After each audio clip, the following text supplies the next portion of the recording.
So, belum makan. Subhanallah, teman sekalian, saya doakan dan kita sama-sama doakan setiap pengorbanan yang tuan-tuan semua laburkan dalam kelas pada hari ini, insya-Allah mudah-mudahan Allah Subhanahu Wa Taala ganjari dengan pahala yang sebesar-besarnya, insya-Allah. Dan mudah-mudahan Allah Subhanahu Wa Taala memudahkan urusan kehidupan kita dan juga Allah memudahkan jalan kita ke syurga Allah yang paling tinggi. Amin ya rabbal alamin. Okey, baik tuan-tuan sekalian. Saya kira alhamdulillah sampai tahap ini kita telah berbincang banyak perkara khususnya berkaitan dengan bahasa Al-Quran, iaitu bahasa Arab. Yang saya kira tuan-tuan sekalian, banyak dah benda kita belajar. Yang kita mulakan dengan isim dan kita dah masuk tentang fi'il dan kita dah habis dua fi'il. Kita dah belajar fi'il apa tuan-tuan sekalian? Fi'il madhi dan fi'il mudhari'. Fi'il madhi ni apa tuan-tuan sekalian? Past tense sahaja ke? Past tense sahaja ke? Dia juga cerita pasal root word ataupun present tense jugalah lebih kurang. Lalu juga kita belajar fi'il mudhari'. Fi'il mudhari' ni apa tuan-tuan sekalian? Fi'il mudhari'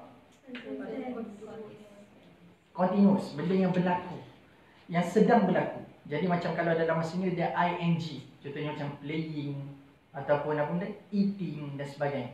Baik tuan-tuan sekalian, hari ini saya nak bawa tuan-tuan sekalian dan kebetulan saya nak ajak juga Sidang Penonton di live Tadabbur Center, nak bawa kita semua untuk melihat kembali apa kepentingan, sebab isim kita dah bincang apa kepentingan isim. Kita tahu dia duas ke tidak, kita tahu dia detail ke tidak, rafa' ke, nasab ke, apa kepentingan dia, kita tahu benda itu dalam Quran. Dan hari ini tuan-tuan sekalian, saya nak bawa dua contoh ataupun tiga contoh, minta maaf, tiga contoh macam mana kesan kita belajar bahasa Arab dan bahasa mempengaruhi kita punya kefahaman dan kesan kepada pembacaan kita, khususnya kepada emosi, pada kita punya tindakan seharian. Apa kesan fi'il ni? Just tahu fi'il mudhari' dan fi'il madhi, apa kesan pembacaan Quran kita pada hari. So mungkin hari ni sebelum ni kita just nampak, oh belajar fi'il madhi ni susah, nak kena ingat pula semua benda ni. Tak. Bila belajar fi'il mudhari', oh banyak benda nak kena hafal. So benda tu kadang-kadang kita bother benda tu. Dan tak nampak apa sebenarnya signifikan kita, orang kata apa, bersusah payah untuk menghafal benda tu. Sometimes dalam bahasa Arab ni tuan-tuan sekalian, ada benda yang memang kita kena hafal. Memang kena hafal. Macam mana belajar bahasa Inggeris tak? Macam bahasa Inggeris pun kita ada benda yang kita kena hafal, dia punya rules dia ataupun hukum. Sama juga dalam bahasa Arab. Ada benda yang memang kita kena akur pada rules itu ataupun kepada hukum itu dan kita kena apply dan kita kena hafal benda itu. Okey? Jadi sebelum saya nak tunjukkan contoh ni, saya nak tengok sikitlah sejauh mana anda mengingati benda-benda yang kita pelajari tu. Okey? Sebab benda tu mesti kena jadi darah daging. So bila anda baca Quran dan anda akan masuk dekat dalam dunia Quran ni. Bukan anda nak minta Quran tunduk pada anda, tapi anda kena tunduk pada dunia Quran. Bukan nak minta bahasa itu ditundukkan kepada kita, tapi kita kena tunduk pada bahasa Quran. Sebab itu adab pertama nak baca Quran adalah kita kena baca Quran dengan bacaan yang betul. Ataupun bahasa kita sebut pada ini bacaan yang tartil. Sebagai apa? Sebab kita nak tunjukkan rasa hormat kepada bahasa Arab. Hari ini orang baca Quran sebab tajwid. Just alasan mereka kenapa ustaz kena baca dengan tajwid. Sudah fardu ain ustaz, kita pun kata macam tu. Kenapa kena baca Quran dengan makhraj? Sebab fardu ain ustaz. Kalau orang yang sekadar mengatakan kena baca Quran dengan tartil ni sebab fardu ain semata-mata, mereka tak nampak lagi purpose mereka belajar benda ni. Sewajarnya kenapa kita belajar benda ni, ya sebagai fardu ain, tapi lebih besar daripada itu adalah kita nak meletakkan diri kita untuk merasai, kita nak hormat kepada bahasa Quran. Kita nak hormat pada bahasa Arab. So tuan-tuan sekalian, saya nak ajak tuan-tuan sekalian kita belajar bahasa Arab pada hari ini sebab kita nak tunjukkan rasa hormat kepada bahasa. Sebab ini bahasa yang dipilih oleh Allah Azza wa Jalla untuk kita rasai kasih sayangnya melalui kalam-kalam Allah dalam Al-Quran. Okey, baik tuan-tuan sekalian.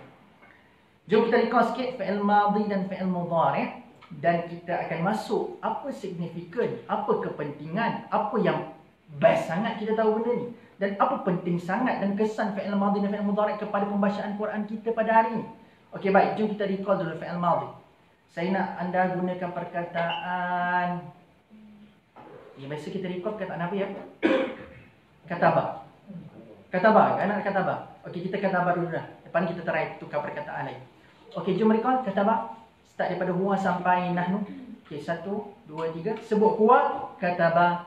Huma, katabah. Sebutkan dhamir dekat depan tu dulu dan sebutkan word dia. Boleh? Boleh tak boleh? Nampak macam bau nak bilik nota tu. Kenapa?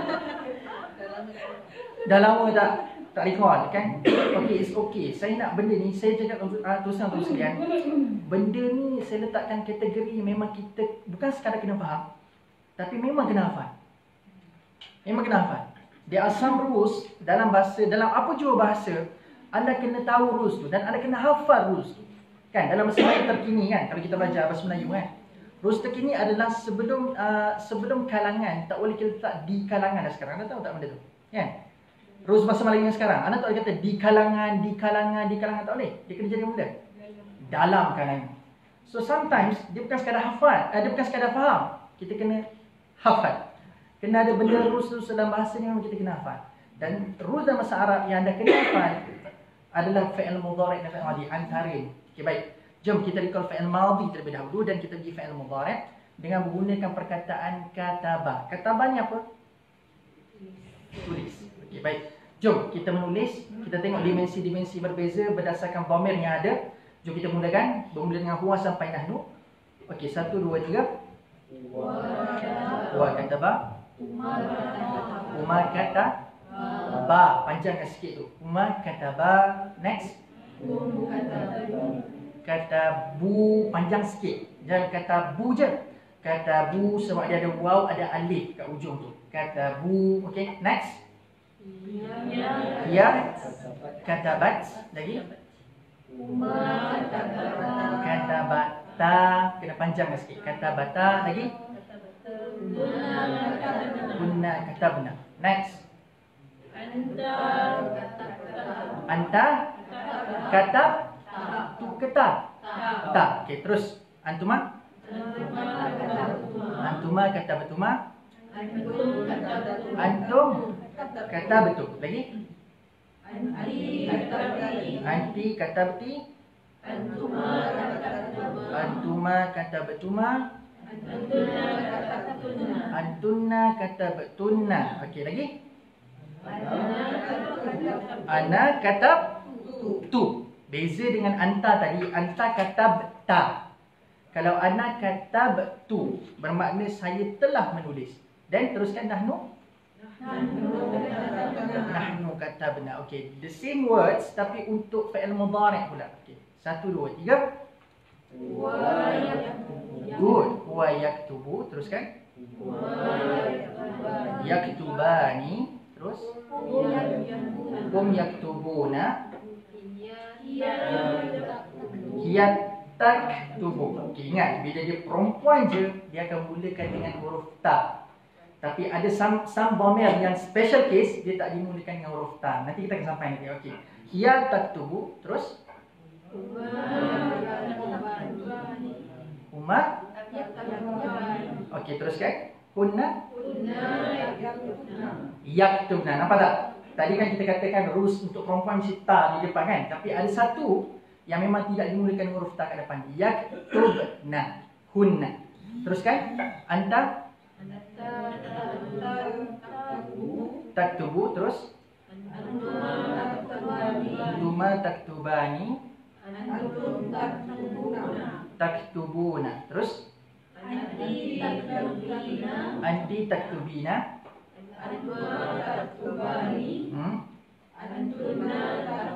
Taktubna. Okey. Ana aktubu. Nahnu naktubu. Okey, baik. Saya nak lepas ni kita akan praktis lagi sebab hari ni just saya punya kelas hari ni. Saya nak bagi tahu apa importance kita belajar benda ni. Supaya anda tak rasa macam susah Ustaz nak faham benda ni ataupun apa benda penting sangat benda ni kita kena tahu Ustaz dalam Quran. So I just come out, saya keluarkan beberapa contoh dalam Quran dan anda tengok penting tak penting anda tahu fi'il madhi dan fi'il mudhari' pada hari ini. Dan apa kesan kepada kita punya feeling kepada ayat tu. Macam mana dia punya efek. Okay, jom kita tengok ke depan. Saya ambil ayat yang anda biasa baca je dalam Quran. Saya mulakan dengan ayat yang pertama, iaitu dah Bismillahirrahmanirrahim. Qad aflahal. Tu kat depan tu. Jangan tengok nota, tengok depan. Okey. Qad aflahal mu'minun. Saya rasa anda biasa baca surah ni. Surah apa ni? Surah Al-Mu'minun. Okey. Qad aflahal mu'minun. Okey, baik. Dia agak complicated soalan ni, tapi kalau anda dapat di tag, which mean anda okey, bagus. Dia lagi selamat kalau anda tengok terjemahan dulu. Tapi just try. Okey, ada perkataan yang saya besarkan kat depan tu. Iaitu perkataan apa? Tengok sini. Aflaha. Okey, baik. Aflaha kat depan ni saya nak tanya, dia isim ataupun fa'il? Tu soalan pertama. Okey, good. Is fa'il dan fa'il apa? Mardi dia bukan mardi tu mas sekalian. Ini mardi tu jadi macam benda dah pula kan. Ini fa'il apa? Fa'il amak. Fa'il amak tak belajar lagi tu mas sekalian. Tak dulu. Kita nak belajar yang dua yang kita rasa penting dulu. Yang dominan dulu dalam Quran. Aflaha fi'il madhi ke mudhari'? Okey, kita vote. Madhi kat tengah. Okey. Mudhari'. Okey, tuan-tuan sekalian. Jawapannya adalah ini fi'il madhi. Ai ustaz, bukan aflaha ni untuk ana ke? Biasa, ana aktubu. Kan? Okey, baik tuan-tuan sekalian. Ini adalah fi'il madhi. Dan aflaha dekat sini adalah this is the root words. Inilah root words dia. Perkataan asal. Kalau falaha, dia jadi sifat. Untuk root word yang menjadikan dia fi'il, inilah root word dia. Faham? Root word yang menjadikan dia fi'il, inilah root word dia. Okay, faham? Kalau anda bicara pasal ustaz tu kan kebentuk ada alif kat depan tu mesti ke ana. Dan itu fi'il mudhari'. Tapi tidak tuan sekalian, ada root word yang memang macam tu rupa dia. Macam tu rupa dia. Sebab tu saya kata ini susah. Tapi kalau anda boleh detect, is power. Tapi mungkin ada yang detect dia just teka je lah. Dan biasanya kalau ustaz tanya benda tu dah susah, mesti kita tengok jawapan yang minoriti tu betul. Ada dalam kepala kita macam tu kan? Tapi tak semua minoriti tu betul kan? Tapi ini adalah fi'il madhi. Okey, fi'il madhi. Okey, baik. Apa purpose? Now saya nak katakan purpose kepada anda. Kita tahu ini fi'il madhi, ini fi'il mudhari'. Apa kesan kepada emotion pembacaan Quran kita pada hari ini, tuan sekalian? Let's see this word. Okey, qad aflahal mu'minun. First kali, dia tak boleh follow Dia kalau boleh face detector tu dia macam follow saja. Okey. Qad kat sini. Qad dekat sini adalah adat taukid ataupun word ataupun satu kalimah yang memberikan penegasan, yang memberikan satu sumpah kadang-kadang ataupun memberikan satu pengukuhan kepada sebuah perkara. Ada banyak lagi dalam Quran. Contohnya macam inna sebagai contoh, ada la sebagai contoh. Ini adalah word-word ataupun kalimah-kalimah taukid. Tapi just saya tak nak masuk lagi pasal itu. In the future kita akan sampai pada satu topik yang mungkin sebagai adat atau taukid. Tapi qad di sini adalah satu pengukuhan ataupun satu penegasan, taukid. Dan Allah kata sesungguhnya aflahal mu'minun, telah berjaya orang-orang mukmin, orang-orang yang beriman kepada Allah. Okey, sebelum tu saya nak tanya, imannya apa maksud dia beriman? Bila kita declare kita beriman kepada Allah? Kau ni saya beriman. Macam tu lah. Beriman ni apa? Iman ni apa iman? Dia kena masuk ke lafaz ain balik tu. Cek balik iman. Bila kita declare kita beriman ataupun semudah-mudah dia mengatakan amanna billah, saya beriman kepada Allah. Bukankah dalam Quran Allah selalu highlightkan, ada satu-satu tempat Allah highlightkan ada manusia yang kerap-kerap mengatakan amanna billah. Dalam Quran kan tuan-tuan sekalian, menariknya, yang ni best juga belajar bahasa Quran ni. Anda takkan jumpa orang-orang munafik dia mengatakan amantu billah. Anda tengok word orang munafik dalam Quran, bila mana mereka nak mengatakan mereka beriman kepada Allah, mereka tak kata amantu billah, tapi dia kata amanna billah. Apa beza amantu dengan amanna? Amantu maksudnya apa amantu? Aku beriman. Tapi amanna maksudnya apa? Kami beriman. Kenapa dia mesti guna amanah? Kenapa tak kata bila tak nak kata diri sendiri, dia kata aku yang beriman. Kalau kata diri sendiri kan, aku buat kerja, aku pergi masak, aku makan. Tapi kenapa mesti nak digunakan kami? Kami makan, kami bekerja, kami tumbuk, kami apa? Kami datang kelas. Kenapa orang-orang munafik bila mana dia nak mengatakan dirinya beriman, dia tak akan kata aku beriman, tapi dia kata kami beriman. Kenapa? General. Apa maksud general kat situ? Macam mana? Betul, tapi dia boleh just kata aku beriman. Tapi kenapa kena kami tu? Itu soalan yang paling besar kita nak jawab. Dan dia akan menjawab persoalan penting belajar bahasa Arab. Kita sadar pada orang lain. Yes, sebab bila dia nak kata dia beriman, dia nak kata I'm part of one of them, yang kamu semua kena beriman. Nak kata desperate tak desperate orang munafik ni, mereka tidak beriman pada zahir. Sebab bila dalam Quran Allah kata wa minan nas may yaqulu amanna billah wa bil yaumil akhir wa ma hum bimu'minin.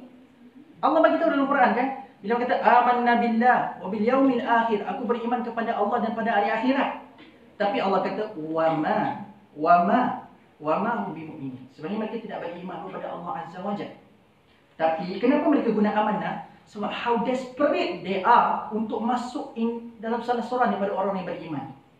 Dan dia rasa macam they are part of them. Tapi Allah kata no. They are sama sekali tidak sama sekali part of orang-orang yang beriman. Ini gambaran daripada Allah. Just kita belajar na dengan tu je, ada benda yang Allah nak sampaikan. Just pegang macam ni tuan sekalian. Kalau anda kata tidak satu kalimah dalam Quran itu sia-sia, saya boleh katakan tuan sekalian, tidak Allah jadikan satu huruf dalam Quran itu sia-sia. Mesti ada sebab. Okey, baik. So, aflaha dekat sini. Okey, beriman tak? Jawab ni soalan tadi. Beriman tu apa? Mengakui dengan lisan. Hari ni anda beriman tak? Soalan pertama. Beriman tak? So, kalau anda kata kita beriman insya-Allah, apa yang dia kata dia? Apa yang menyebabkan anda kuat mengatakan anda beriman kepada Allah? Sedangkan saya nak tahu jawapan dulu. Sebab lepas ni saya akan bagi satu ayat dan anda akan contemplate kembali, dah beriman ke belum aku sekarang. Okay, baik. Iman tu apa? Iman tu apa? Apa ni? Buat apa yang Allah suruh. Percaya dengan yakin, i'tiqad lagi. Kan ada 3 rukun iman. Ada 6 rukun iman. Tapi ada 3 rukun yang membenarkan iman. Apa benda tu? Lisan. Yes, lisan dulu ke? Hati. You start in takrir dulu. Kita mengaku dengan hati tu. Ikrar dulu. Ikrar bukan sekadar kat mulut. Tapi dia kena start dekat sini dulu. Mengaku dengan hati. And then lafazkan dengan lidah. And then cukup sekadar lafaz dengan lidah ke? Perbuatan. Dia kena disambung dengan action. Dia kena ada perbuatan. Cantik agama Islam. Bila Allah kata illal ladzina amanu, mesti disambung wa amilus solihat. Amanu wa amilus solihat. Kan? Wal asri innal insana lafi khusr illa alladzina amanu. Cukup ke amanu Allah kata dalam ayat tu?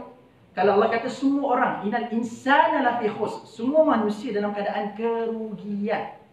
Tapi Allah kata kecuali illa alladzina amanu saja kalau Allah kata dalam ayat tu. Dan surah Al-Asr, kenapa surah Al-Asr?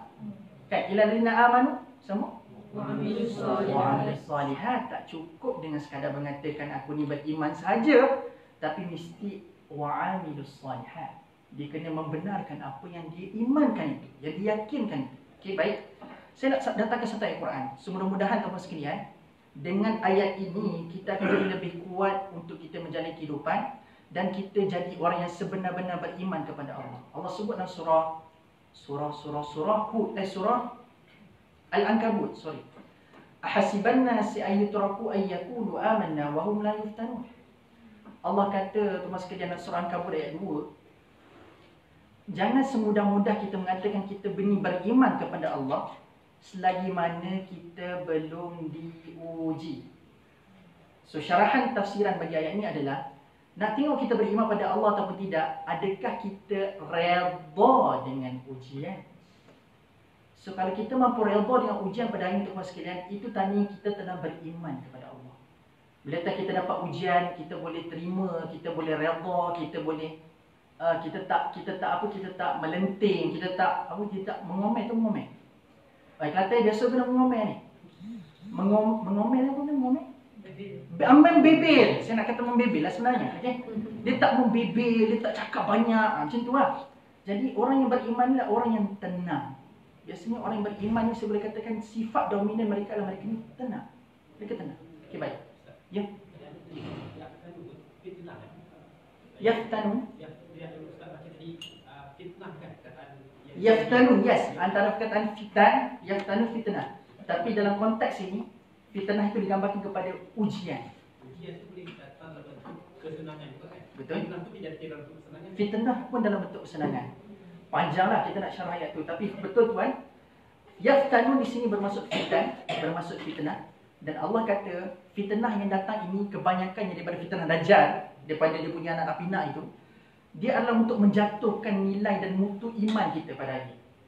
So sebab tu Allah kata jangan kita mudah-mudah declare I beriman, saya beriman, saya beriman. Tapi bila fitnah-fitnah itu datang, saya ambil perkataan tuan, bila fitnah-fitnah itu datang, adakah kita mampu berdepani dengan baik ataupun kita bersabar dengan fitnah-fitnah?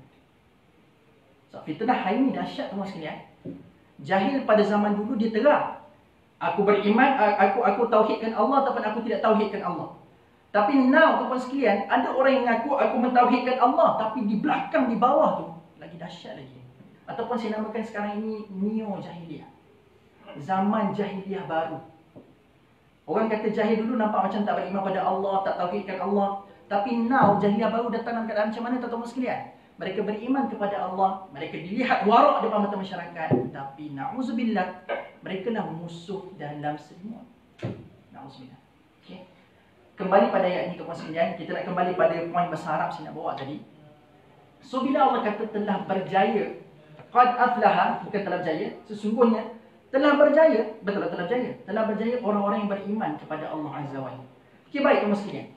Bila kita bicarakan pasal ini fi'il madhi dan benda ini telah berlaku, ajaibnya bahasa Arab, kalau bahasa Inggeris kan, bila kita sebut pasal past tense, dia adalah benda bersifat memang dah berlaku. Betul? Tapi mungkin dia tidak akan repeated, akan datang, betul? Ataupun dia tidak akan berulang pada masa akan datang. Tapi anda kena ingat, purpose Allah guna fi'il madhi dalam Quran bukan sekadar nak cerita benda yang telah lalu, tapi Allah sedang menceritakan benda yang bakal akan berlaku, benda yang akan datang juga. Purpose Allah guna fi'il madhi untuk apa? Untuk ceritakan bukan sekadar benda yang telah lalu, tapi benda yang bakal datang pun Allah gunakan fi'il madhi. Allah gunakan fi'il madhi. So bila Allah kata demi sesungguhnya telah berjaya orang-orang yang beriman, bermaknanya apa benda? Confirm. Bermaknanya apa benda? Confirm. Confirm. Yelah confirm. Tapi macam mana kita nak explain? Okey, ni sampailah past tense-nya adalah dia telah berlaku adalah orang yang beriman semua berjaya. Tapi how, macam mana ayat ni kita nak pandang, in the future pun is still the same. Allah janji orang yang beriman berjaya. Kan? Maknanya, siapa je beriman, tak kira lah masa-masa bila, sebelum kiamat saya ulang, sebelum kiamat tuan sekalian, dia pun akan berjaya. Nampak tak? Purpose of fi'il madhi dalam Quran. Sama juga bila Allah ceritakan kisah-kisah Quran, benda tu dah berlaku. Kan? Benda tu dah berlaku.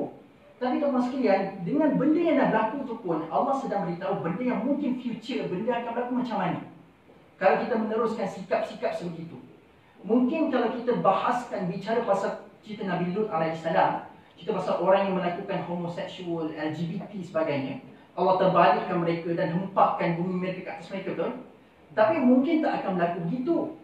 Yang kita faham adalah orang yang mengingkari perintah Allah Azza wa Jalla, barangkali, saya tak kata pasti, barangkali mungkin Allah akan mendatangkan bala kepada mereka. Bentuk macam mana itu terserah pada Allah Azza wa Jalla. Terserah pada Allah. Okay? Jadi ini gambaran bila Allah guna fi'il madhi dalam Quran, saya recap balik, dia bukan sekadar cerita pasal benda yang telah lalu, tetapi dia menceritakan juga pasal benda yang bakal akan datang, dengan syarat kita buat apa yang disebut oleh Allah Al-Mu'min. Menjadi orang yang beriman, Allah kata aflaha. Dan satu lagi perkara menarik untuk sekalian yang kita boleh katakan kepentingan belajar bahasa Arab, Allah tak kata qad anjahal mu'min, qad najahal mu'min. Kenapa Allah tak gunakan perkataan yang biasa yang menggambarkan berjaya, yang biasa dia guna Allah manajihna fil imtihan, betul tak? Ya Allah berjayakan aku. Kenapa tak guna najah, tapi kenapa Allah guna falah dalam ayat ni? Kan biasa kalau dalam solat tu kita kata hayya 'alan najah ke hayya 'alal falah? Dalam solat tak dalam apa? Azan dalam solat. Patut anak macam bela. Okey. Dalam azan Kita dengar hayya 'alal falah ke hayya 'alan najah? Falah. Ya, hayya 'alal falah tu. Al-falah di sini maksud apa al-falah? Kejayaan kan? Okey. Apa purpose dan signifikan falah tu sampai ada dalam seruan azan kita dan sampai Allah letakkan ayat pertama surah Mukminun, word yang sama falah aflaha, tapi Allah kata sekarang dalam konteks surah Mukminun, aflaha yang digunakan pada orang-orang yang beriman kepada Allah. Apa word tu sedang nak bagi tahu pada kita? Apa beza dengan najah? Saya datangkan tuan sekalian. Aflaha, kalau kita derive tu tak derive. Anda orang matematik sini banyak kot, orang fizik. So mesti tahu banyak derive formula, kan? Kalau derive words ni, dia boleh jadi fallahun. Tahu fallah? Fallah ni maksudnya fallah. Petani. Tuan sekalian, petani. So bila Allah kata kejayaan yang kamu akan dapat tu bukan semudah-mudah just kata beriman. Tapi kamu sendiri kena menjadi seorang yang macam petani. Yang kamu nak berjaya ni, kamu sendiri kena jadi macam seorang macam kamu ni petani, yang bersifat macam petani, yang bekerja macam petani. Dan bila kamu beriman, tambah lagi satu lagi prasyarat itu kamu beriman kepada Allah, barulah gelaran aflaha itu melekat bagi. Dia tak simply as beriman pada Allah, jadi warak, pakai putih, pakai serban, pakai jubah dan kita kata beriman. No. Allah kata aflaha dekat sini, dia besar tak besar aflaha ini, tuan-tuan sekalian, dia adalah satu kejayaan yang ditempa oleh seorang muslim yang beriman pada Allah dengan usaha, dengan ada effort. Petani tuan-tuan sekalian, bila dia berusaha, dia nak menanam sesuatu, apa benda yang mesti berlaku? Kita tengok seorang petani, hidup dia macam mana. Dia tanam sebuah biji benih dekat dalam tanah. Nak tunggu hasil berapa lama nak kita tunggu? Kan? Dan bila dah dapat hasil, tuan-tuan sekalian, dia kena ada effort pula. Hasil tu tak menjadikan dia sebagai satu benda yang terakhir. Lepas ada hasil, kena pergi jual pula. Dan bila pergi jual, apa benda ujian pergi jual? Tak pasti orang beli ataupun tidak. Betul tak tuan-tuan sekalian? Maknanya bila Allah gambarkan seorang fallah dan Allah menggambarkan orang beriman ibarat macam fallah, bermaknanya apa? Kamu beriman kepada Allah, sometimes when you do something, bila Allah nak bagi, mungkin tak ikut favor kita, tak ikut apa benda yang kita harapkan.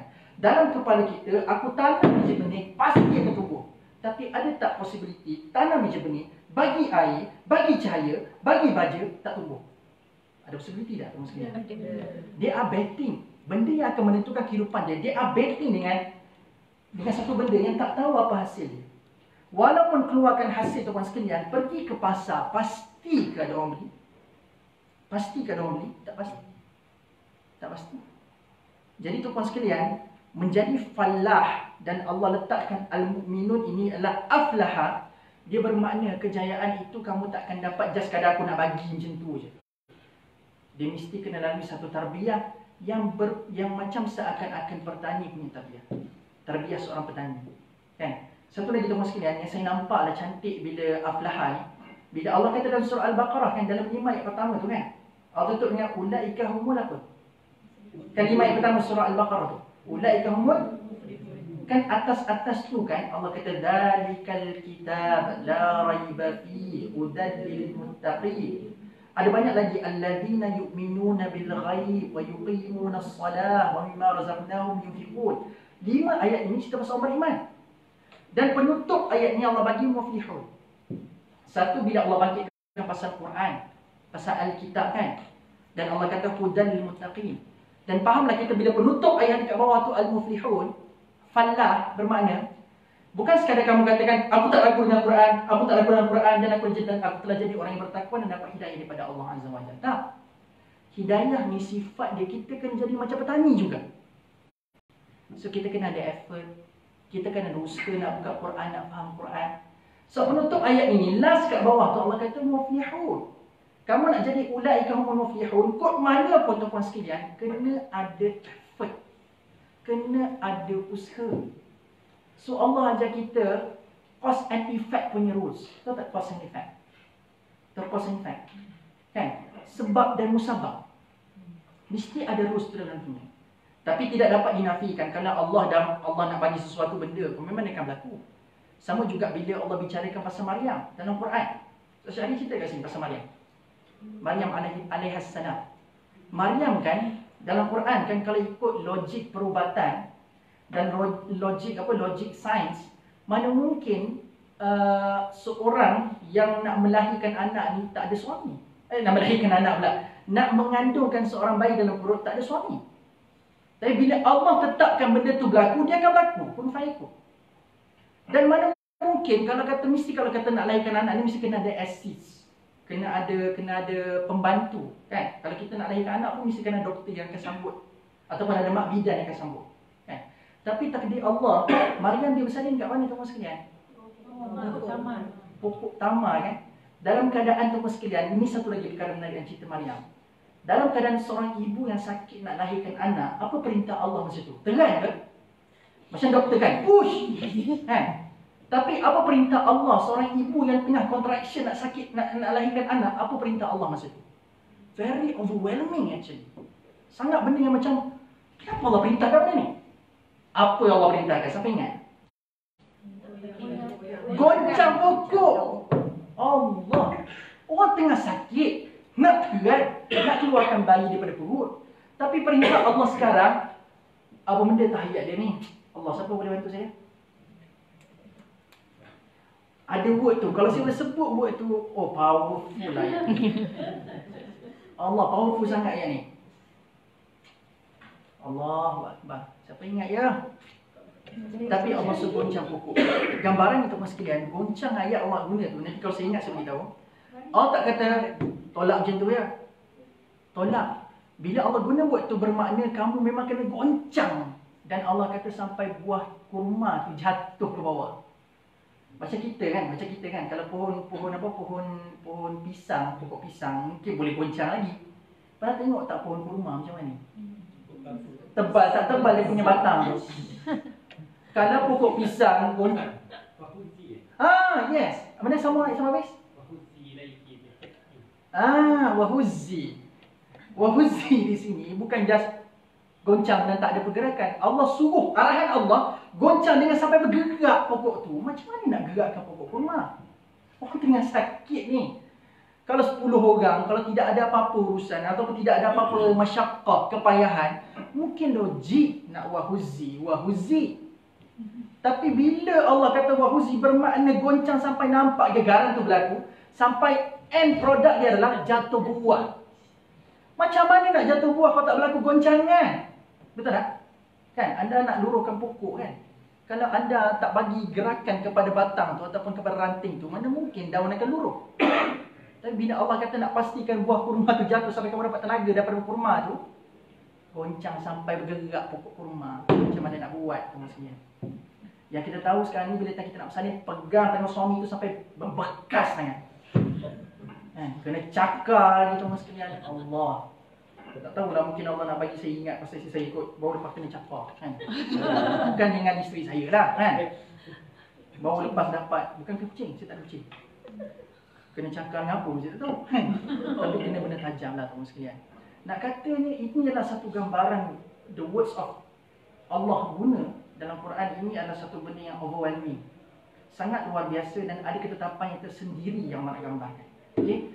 Sama juga teman sekalian bila kita kata aflaha di sini, if you want to reach success yang bersifat aflaha, memang kena ada effort.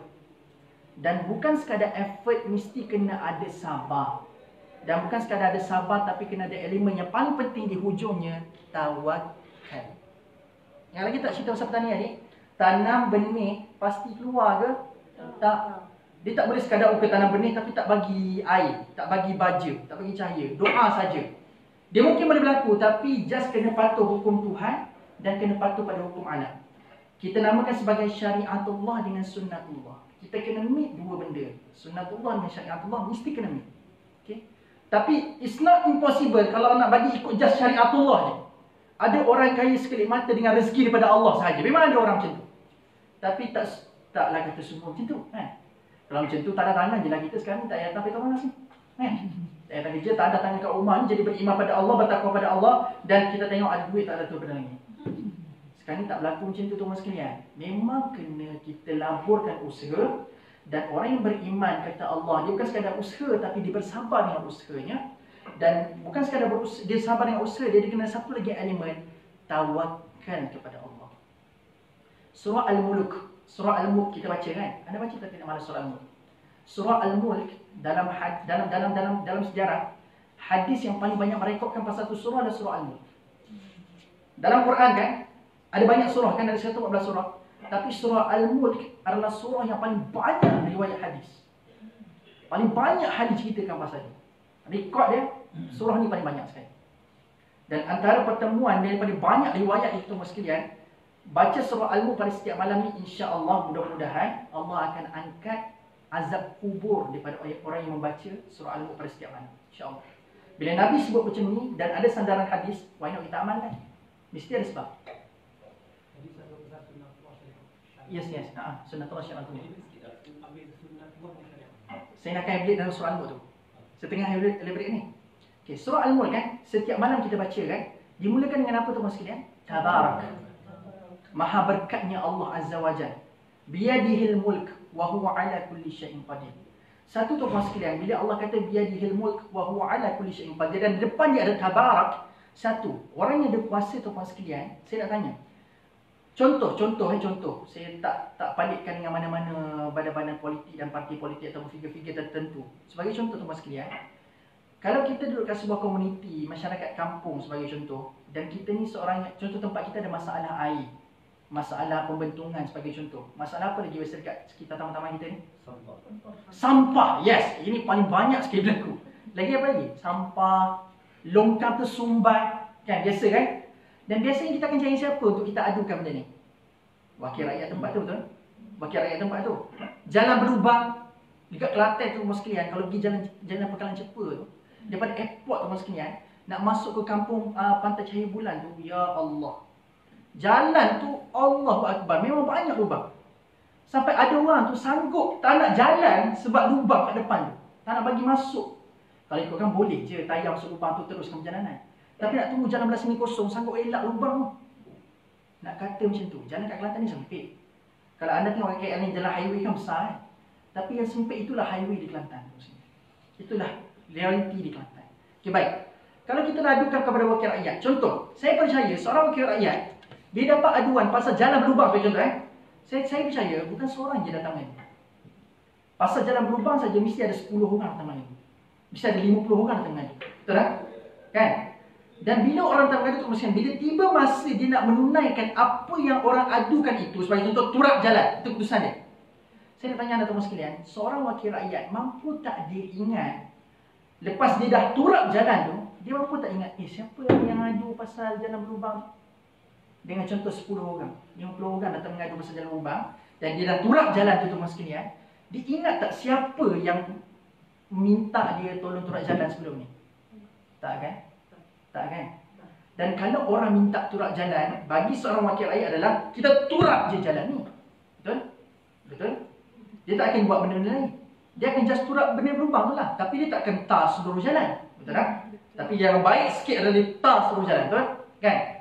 Nak katanya apa? Bila Allah kata dia ada kuasa, seorang wakil rakyat, dan Allah mulakan perkataan ini dengan tabarak, bermakna apa? Tabarak ni maksudnya tabarak berkat ni. Berkat adalah az-ziyadatu fil khair. Pertambahan kepada kebaikan yang tidak disangka-sangka. Anda minta tu tapi Allah sentiasa bagi lebih. Buktinya apa?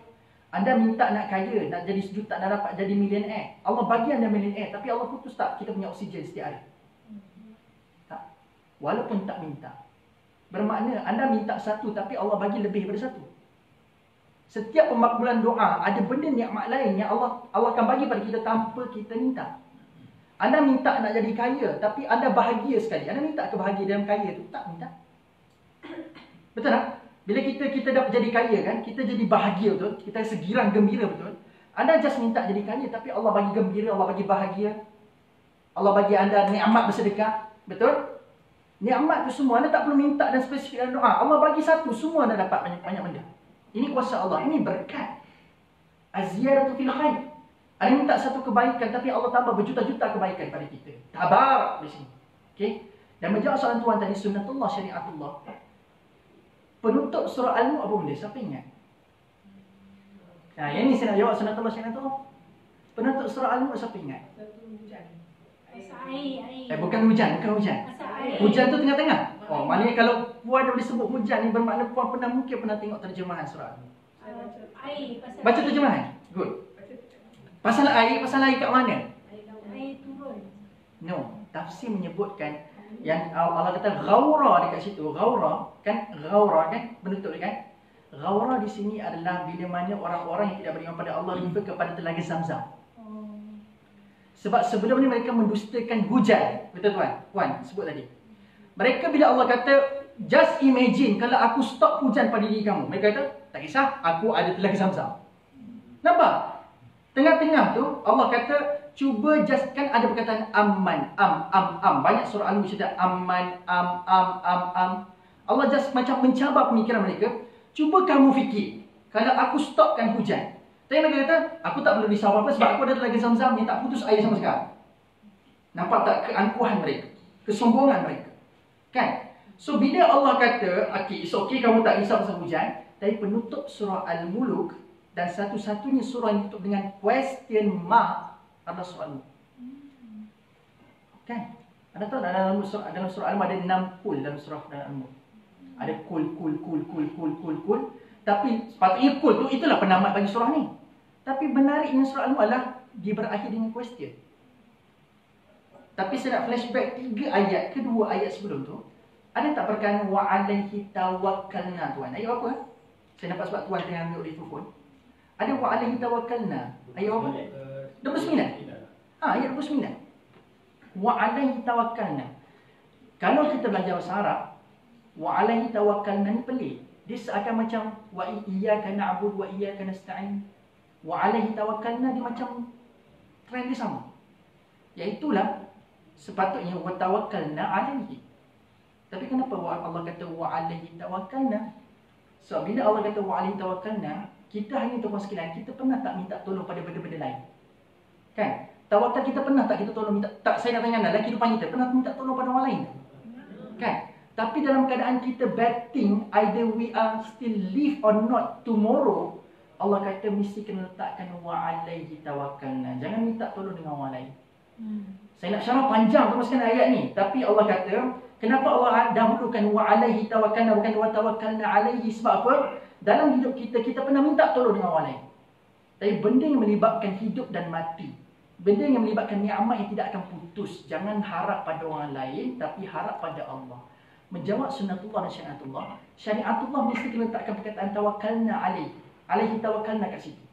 Tapi sunnatullah dia mesti dilengkapkan dengan usaha effort. Sebagai contoh teman sekalian, sunnatullah ni adalah contoh macam ibarat saya ambil petani tadi lah punya contoh kan. Dia tak akan berlaku. Dia boleh berlaku kalau kita tak bagi air, tak bagi baja, tak bagi apa lagi syarat-syarat sebuah penumbuhan pokok, bagi matahari, dia boleh tumbuh dengan kuasa Allah. Dengan kuasa Allah. Tapi kena dilengkapkan dengan sunnatullah, bermakna apa hukum sains, apa hukum alam yang mengatakan untuk tumbuh sebuah biji benih, apa yang perlu. So sunnatullah di sini merujuk kepada air yang kita letakkan, baja yang kita letakkan, matahari yang kita bagi. Ini sunnatullah. Syariatullah adalah depend on kuasa Allah. Kalau aku nak tumbuhkan, aku tumbuhkan. Kalau aku tak nak tumbuhkan, aku tak nak tumbuhkan. So benda ni kita kena ada 2 keyakinan setiap kali usaha kita lakukan. Kita buat sehabis baik, kita bagi yang sehabis baik. Tapi yang paling penting adalah jangan kita lupa peranan tawakal kepada Allah. Mesti kena ada elemen di situ. Sebab benda ni tak akan berlaku walaupun lengkap hukum sebuah kejayaan, tapi kalau Allah still tak nak bagi, dia tak akan berlaku juga. Dia tak akan berlaku juga. Jadi faham tuan sekalian? Okay? Sebab itulah kalau kita belajar surah Yasin, Allah tak terus direct bagi tahu kita kun fayakun dalam ayat tu. Ramai orang kata just bila kata nak nampak kekuasaan Allah, kita just tengok kun fayakun, kun fayakun, kun fayakun. Tapi sebelum sampai pada ayat terakhir kun fayakun tu, ada kena tengok sequel surah Yasin. Surah Yasin Allah bagi tahu kekuasaan Allah yang paling besar dekat dalam surah Yasin adalah benda, aku turunkan Quran kepada kamu. Itu kekuasaan pertama. Yasin wal Quranil Hakim, betul? Permulaan surah Yasin. Dan kekuasaan pertama yang Allah tunjukkan pada kita adalah teman sekalian, Allah bagi Quran dulu. Jangan Allah kata betul, kuasa aku adalah kun fayakun. Tapi first kali adalah kamu kena rasai, aku bagi Quran dulu. Quran tu untuk benda. Yasin wal Quranil Hakim, innaka laminal mursalin ala siratin mustaqim tanzilal azizir rahim. Ini semua peranan Quran. dan keesaan Al-Quran itu sendiri. Dan bila Allah kata ini qaul yang kamu kena ambil ihtimam, kamu kena ambil pengajaran yang besar kepada ayat itu. Bila Allah kata laqad haqqal qawlu ala aktsarihim fahum la yusirun la yu'minun. Dan Allah kata sepatutnya dengan banyaknya qaul daripada Quran ini kamu telah kembali kepada Allah, kamu beriman kepada Allah. Tapi Allah kata malangnya manusia, banyaknya qaul daripada Quran tapi tidak menyebabkan iman mereka berubah dan beriman kepada Allah Azza wa Jalla. Sebelum Allah bagi tahu kun fayakun, Allah dah bagi satu lagi kuasa dekat dalam surah Yasin. Apa benda tu maksudnya? Kan bila kita baca surah Yasin kan mesti dia ni hashtag yang paling besar adalah kun fayakun, kun fayakun, kun fayakun. Tapi Allah sebelum sampai kun fayakun, Allah reveal banyak power-power dia yang lain sebelum tu. Yang itu kita kena tunduk terlebih dahulu. Dan baru kita nampak kun fayakun tu dan kita akan lebih menjiwai kun fayakun. Bukankah kita pernah dengar ayat ni? In kanat illa sayhatan wahidatan fa idahum jami'un ladaina mudharun. Sayhatan wahidatan bukan berulang sekali dalam surah Yasin. Saya percaya anda baca ayat tu banyak kali. Ada sayhatan wahidatan fa idahum jami'un ladaina mudharun tu dekat ujung-ujung dah. Sayhatan wahidatan ta'khudhuhum wa hum yahsinun. Lagi sayhatan wahidatan satu lagi dekat mana? Fa idahum khalidun. Itu yang first kali Allah sebut sayhatan wahidatan. Kalau anda tengok 3 tempat Allah guna sayhatan wahidatan ini, dengan sayhatan wahidatan je anda kata macam memang benarlah Allah ni power sangat. Tertunduk tau. Sebelum nak rasai kun fayakun tu, Allah kita rasai pasal sayhatan wahidatan tu. First kali, bila orang-orang yang dekat ashab al-qaryah, bila mana mereka minta pada Allah sebab lelaki ujung kota mati, teman sekalian, dia kena bunuh, kena rejam sampai mati. Orang-orang beriman sekitar tu dia minta pembelaan. Ya Allah, tolong binasakan orang-orang yang bunuh lelaki ujung kota. Kan dia minta wa ma anzalna ala qaumihi min ba'dihi min jundi minas sama' wa ma kunna munzilin. Ya Allah, hantarkan kepada kami tentera-tentera daripada langit supaya menghancurkan semua-semua yang mereka telah membunuh lelaki ujung kota. Tapi apa respon Allah? Hello, kau nak minta aku hantar tentera daripada langit hancurkan seorang-seorang mereka yang dekat bawah ni tak beriman kepada Allah? Slow bagi Allah. Kuasaku, first kali kamu minta hantar jundi minas sama', tentera-tentera di langit, hancurkan seorang-seorang. Bagi Allah tu slow untuk penghancuran sebuah manusia. Allah kata in kanat illa sayhatan wahidatan fa idahum khalidun. Aku pekik sekali je settle semua. Mana kamu pilih? Kamu minta aku hantar tentera daripada langit, tapi kuasa aku pekik sekali boleh settle semua. Kamu nak yang mana? Nampak tak kuasa Allah? So, bila anda nak sampai kepada kun fayakun dan lebih menjiwai kun fayakun, sampai Allah perlu ulang 3 kali sayhatan wahidatan tu semua sekalian. Dan 3 tempat Allah sebut sayhatan wahidatan ni menggambarkan situasi yang berbeza. Dan itu kuasa Allah yang kita dah rasa macam dah tertunduk dah dengan kuasa itu. Dan lepas kita menjiwai sayhatan wahidatan, barulah kita akan faham kun fayakun daripada Allah Azza wa Jalla. Okay? So itulah digambarkan sunnatullah min syariatullah. Kadang-kadang kita dah lengkap rukun-rukun kejayaan, tapi barangkali kalau Allah tangguhkan terlebih dahulu tuan-tuan sekalian, pasti kita kena yakin juga mungkin Allah tak benarkan untuk aku dapat benda ini. Okay? Sebab inilah benda yang kita kena akur. Ada sunnatullah, ada syariatullah. Tapi kadang-kadang tuan-tuan sekalian, ada syariatullah berlaku kepada kita tanpa ada sunnatullah. Sebab itu kuasa Allah. Allah tidak tertakluk dengan masa. Allah tak tertakluk dengan ketentuan ataupun hukum-hukum tertentu. That's why bila Allah kata zalikal kitab la raiba fihi hudal lil muttaqin, bila Allah kata zalika bukan hada, kan? Anda baca terjemahan Quran hari ini, alif lam mim zalikal kitab la raiba fihi, maksudnya inilah Quran. Betul kan? Ini kan? Kenapa Allah guna zalika? Sama juga dengan kita baca surah Al-Fatihah. Alhamdulillahirabbil alamin. Kalau kita manusia nak menunjukkan betapa memang benar hak Allah segala puji-pujian, apa khatib sebut dalam khutbah Jumaat? Innal hamdalillah. Betul. Untuk membuktikan segala puji-pujian itu milik Allah, sampai terpaksa penceramah dan khatib dan solat Jumaat letakkan satu taukid, innal hamdalillah. Innal hamdalillah. Tapi bagi Allah nak buktikan puji itu milik aku seorang, milik Allah sahaja, aku tak perlukan sebarang taukid pun. Dan hikmah Allah tak namakan alhamdu dalam bentuk fi'il sebab aku tak akan minta pun hamba aku untuk puji aku. Sebab aku tak affected langsung kalau hamba aku tak puji aku. Sebab pujian tu memang dah milik aku dah. Faham tak faham? Sebab alhamdulillah tu isim, dia bukan fi'il.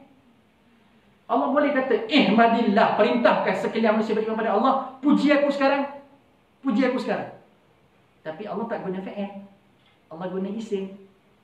Sebab kenapa aku nak minta puji? Sebab memang puji itu milik aku. Melainkan kalau puji itu bukan milik kita, kita akan kata, cakap aku baik.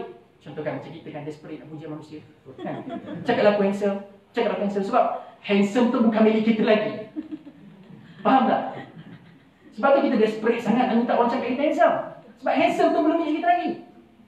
Tapi Allah didn't desperate at all untuk minta pujian manusia sebab segala kenikmatan, segala kecantikan, segala kesempurnaan dan memang milik Allah lah. That's why alhamdulillah surah Fatihah kita baca tu dia datang dalam bentuk isim. Okey. Okey, baik tuan-tuan sekalian. Saya rasa dah banyak benda saya beritahu tentang keindahan bahasa pada hari ini. Tak sempat lagi 2 ayat, tapi nampakkan tuan-tuan sekalian. So apa saya nak recap hari ini, mungkin fi'il madhi kot sebab next contoh adalah pasal fi'il mudhari'. Pasal fi'il mudhari'. Fi'il madhi, saya nak recap conclusion pasal fi'il madhi tuan-tuan sekalian. Fi'il madhi bukan sekadar bercerita pasal benda yang telah lalu. Tetapi dalam Quran bila Allah guna fi'il madhi, is also talks about apa yang boleh berlaku in the future. Sebab Al-Quran bukan kitab akademik. Saya bagi tuan-tuan sekalian, inilah benda yang akan pegang sampai bila-bila. Al-Quran bukan kitab akademik. Akademik adalah past tense is past tense. Benda yang dah lalu memang benda yang dah lalu. Tapi Al-Quran adalah kitabul hidayah. Allah nak suruh kita pandang benda yang dah lalu, madhi, tapi Allah nak suruh kita apply untuk hari-hari yang mendatang. Sebab kitabul hidayah, hidayah ini untuk digunakan, untuk diikuti. Dan bila benda yang digunakan dan diikuti, it's endless. Dia takkan habis. Boleh faham? That's why dalam Quran bila Allah guna fi'il madhi, jangan kita sekarang nampak ini cerita benda lalu. Lalu ni nak kena apa bersangkut paut ini kan? Tak. Jadi bila Allah cerita benda yang dah lalu, it's also thoughts about what will happen in the future. Dalam konteks ayat ni, walaupun Allah bagi tahu telah berjaya orang yang beriman, tapi apa yang kita faham sebab kitabul hidayah, maknanya kalau aku sekarang ini dan pada hari yang mendatang aku beriman, aku juga menjadi orang yang aflah. Dengan syarat aku ada kualiti falah. Seperti yang kita bincang sebentar tadi, insyaAllah. Boleh terus sekalian? Masa pun dah tamat. Dia kalau cerita buat ni masuk dah sikit kan? Bila belajar bahasa secara jamil tu ada maksudnya Ustaz, bolehlah kita stop Ustaz kan? Tapi tuan-tuan sekalian, inilah saya perlu datang ke sini tuan-tuan sekalian. Sebab saya tak nak sekadar anda belajar bahasa Arab tapi tak nampak signifikan dia kepada apa kesan pelajaran itu dalam pembacaan Quran kita ini. So hari ini kita dah nampak apa kepentingan fi'il madhi. Okay? Dan insya-Allah pada masa yang datang kita akan bahaskan 2 ayat ni insya-Allah. 2 ayat ni. Ada nampak dalam ayat Quran ada je satu perkataan dan ayat lebih kurang sama, tapi ada 2 penggunaan yang berbeza. Ada Allah guna fi'il madhi, ada Allah guna fi'il mudhari'. So kita akan belajar pada minggu depan insya-Allah. Baik tuan-tuan sekalian. Baik, aku qauli hadza wa astaghfirullahal azim li wa lakum. Minta maaf terlebih 3 minit. Okay. Assalamualaikum warahmatullahi wabarakatuh. Tasbih kafarah wa salatul asr.